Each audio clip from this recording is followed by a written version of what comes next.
Project Moto. I'm going to release this video. It is really disjointed and out of order, I'm afraid. Continuity isn't very good at all.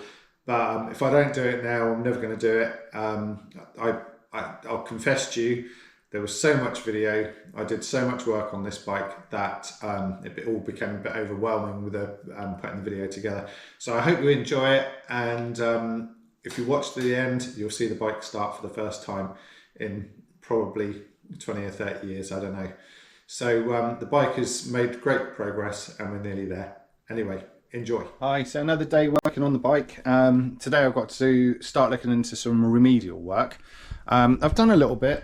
I don't know if you noticed before, stupidly, there was 2 holes left in this fairing, either side of the mirror hole. Stupidly. I left them in there because I thought they were for mounting the mirrors, and obviously the mirrors mount at the back on the frame. I think what someone must have done at some point is put some aftermarket mirrors on, and they were the mounting holes. So I've basically resprayed the whole of the front fairing again, to be honest, but I've blended it back from here because obviously it's a pearl paint. You've got to blend it in. So yeah, but good news. Again, it's all those little things, little gains. I've got the headlight working, and that works on both high beam and dip, which is perfect. Obviously, I don't know if I've shown you the rear light works, the brake lights work, both front and back. The petrol tank, now this is where the remedial work starts, and this has absolutely broke my heart because you can see how good the paintwork is on the tank.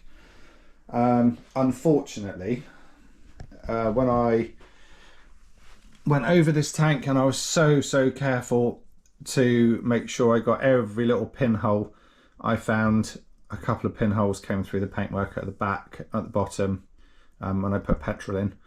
So I had to rub them back, and at the moment I've soldered them in a couple of places because that's the right thing to do, and I've just rubbed it down and primed it just to see if it holds petrol. It's got about 5 litres of petrol in at the moment, so, and it seems to be holding now, so that's good at least.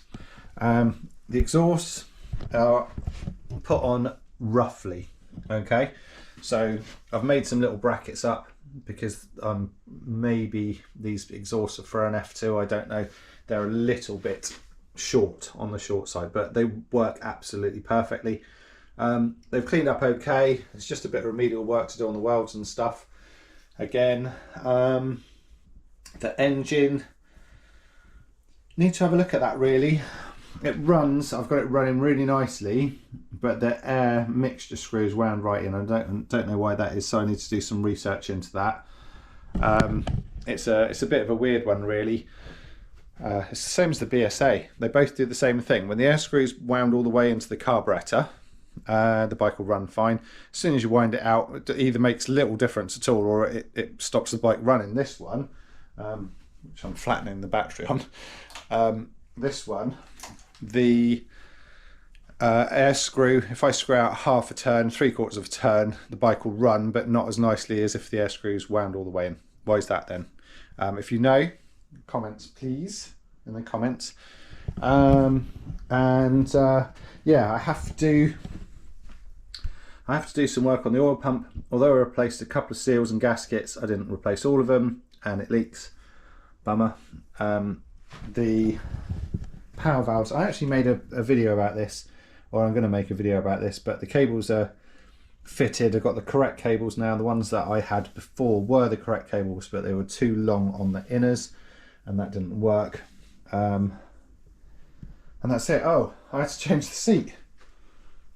Unbelievably, the seat that came with the bike was the wrong seat. So I've now, like the exhaust possibly, I've got an F2 seat.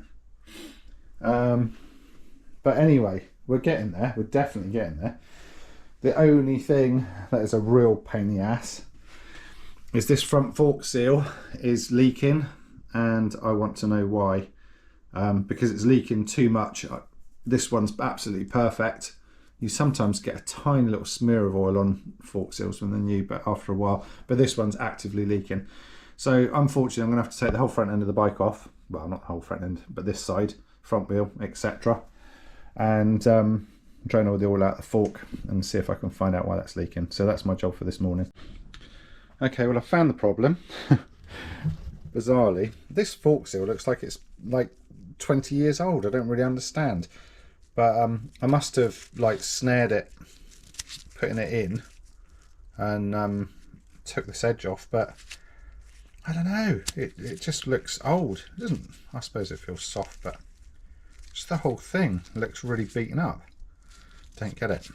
Anyway, strange turn of events. By pure coincidence, when I built these forks, I ordered another set of seals by accident. So I ended up with a spare set, and I was thinking, oh, that's 10 quid. I'll never get back. But yeah, there you go. So I've got a spare set seal, so I can just put it all back together again now. So that's an absolute result. So I got a bit waylaid yesterday putting the fairing on because I realised I hadn't put the horn on. So then I had to lengthen the wires because the wires were too short, paint the horn, find the bracket, blah blah blah. And yeah, that ended up taking an hour or so. So I didn't get around to putting the fairing on, but that's my job for now. I'll find the screws out. I've got new fairing screws, and I want to put that on because obviously with the rest of the bike looking like it does, I don't want to rush. I just want to take it nice and easy.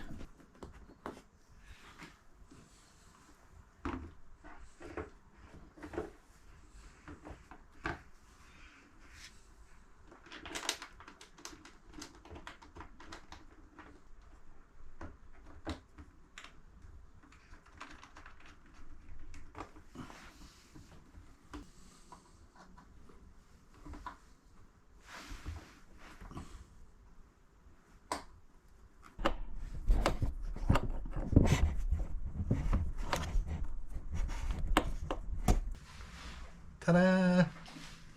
Okay, attempt 2. So I've put more fuel in this time. One of my carburetors, the float well, is obviously stuck, so we need to have a look at that. But at least I know the carburetors are full this time. So let's give it another go. See what happens this time. When I looked at the plugs, they were bone dry, but there was no fuel getting in. So let's see what happens this time.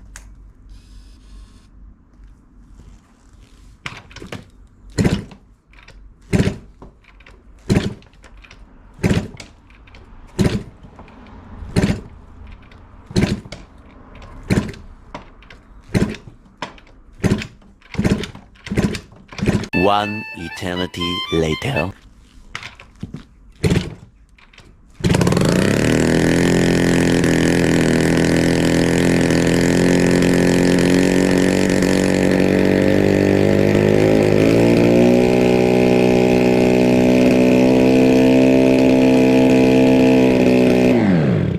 So I think we'll class that as a run then. Oh my god.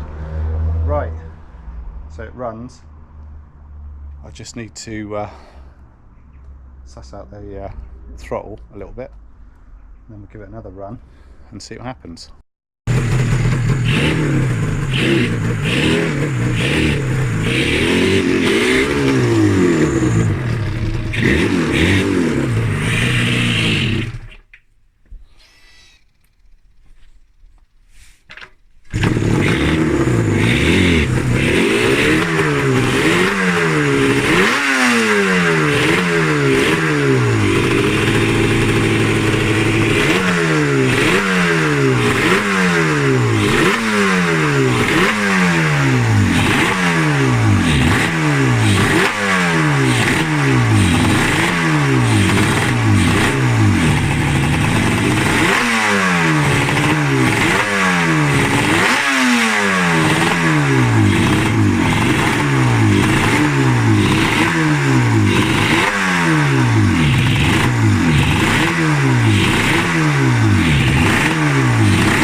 So I hope you enjoyed that video. There will be more to come. The bike is actually finished. Like I say, I've just had no time to put the videos together and produce them. They do take a long time. I haven't got a production crew, unfortunately, just me.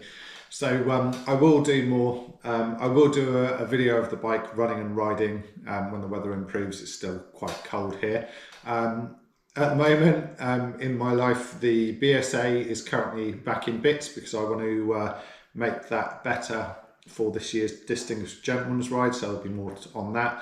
And also, there is an exciting new addition to my motorcycle stable, so I'll be doing some videos on that. I hope you've enjoyed this video. Please like and subscribe, and I'll see you soon. Bye.